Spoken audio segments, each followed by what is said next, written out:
Halo Smart Drivers, selamat datang di Bakalap, channel yang membahas tentang keselamatan di jalan raya.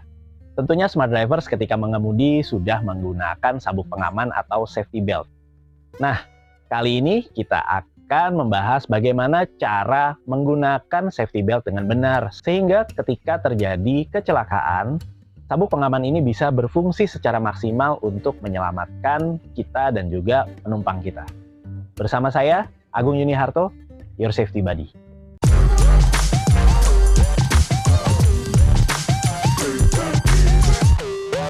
Mengenai penggunaan safety belt, ini berkaitan erat dengan posisi duduk kita di dalam kendaraan.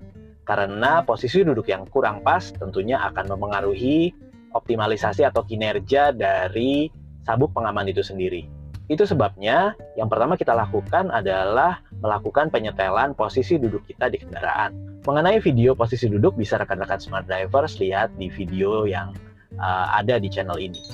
Sekarang posisi duduk kita sudah tepat dan sekarang kita akan melihat bagaimana penggunaan safety belt dengan benar atau dengan baik.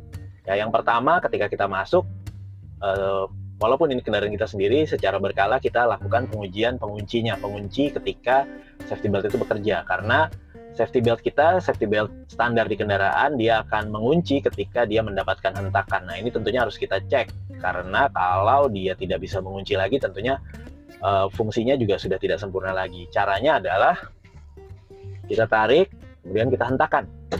Kalau dia masih mengunci seperti ini, berarti dia masih layak untuk digunakan. Tapi kalau sudah loss, ya, kalau kita hentakan dia loss, berarti harus kita segera cek atau kita ganti safety belt dengan yang baru.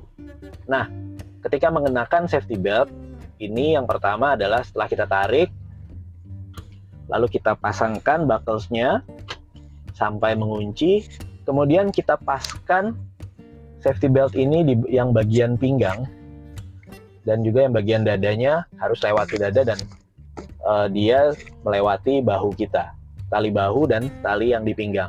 Tali pinggang kita paskan ke tulang pinggul, bukan di perut kita. Jadi dia bukan menahan di perut, tapi kita paskan ke tulang pinggul. Dan supaya tidak lari-lari posisinya, kita bisa tarik bagian tali bahunya ke atas dan kita rapikan tali bahu kita sehingga dia melewati bagian tengah dada dan kemudian ke bahu. Untuk mobil-mobil yang sudah dilengkapi penyetelan tinggi rendahnya safety belt, kita bisa setel ukuran tinggi safety beltnya seberapa supaya dia pas di bahu kita, jadi tidak terkena ke leher atau justru terlalu rendah. Ketika safety belt ini sudah terpasang dengan benar, dia akan bisa menahan kita seandainya kita mengalami benturan atau mengalami kecelakaan.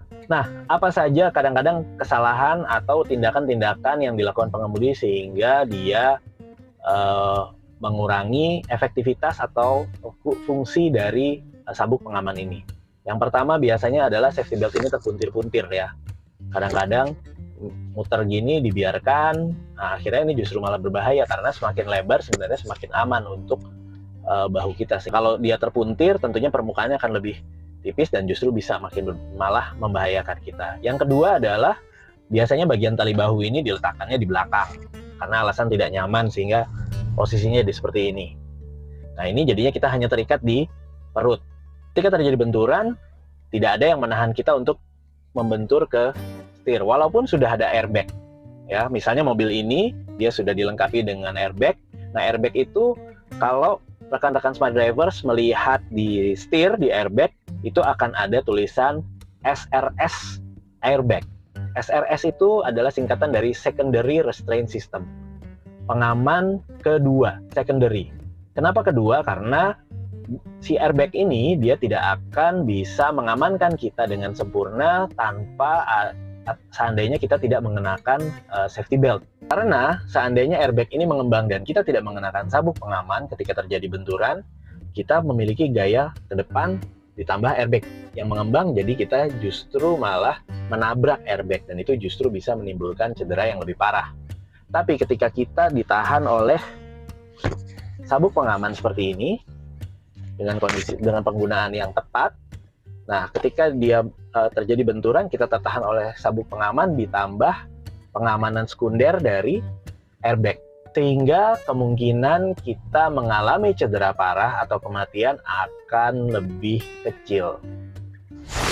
Kemudian siapa saja yang harus atau wajib menggunakan sabuk pengaman? Peraturan di Indonesia masih mewajibkan hanya penumpang yang duduk di depan dan pengemudi yang mengenakan sabuk pengaman. Mungkin di beberapa negara yang lain sudah mewajibkan seluruh penumpang yang duduk di dalam kendaraan wajib mengenakan sabuk pengaman. Memang seharusnya ketika kita mengemudi atau ketika kita melakukan perjalanan, semua orang yang duduk di dalam kendaraan mengenakan sabuk pengaman. Itu kenapa makanya mobil-mobil yang dikeluarkan saat ini semuanya sudah melengkapi sabuk pengaman di semua tempat duduk, termasuk tempat duduk yang ada di belakang.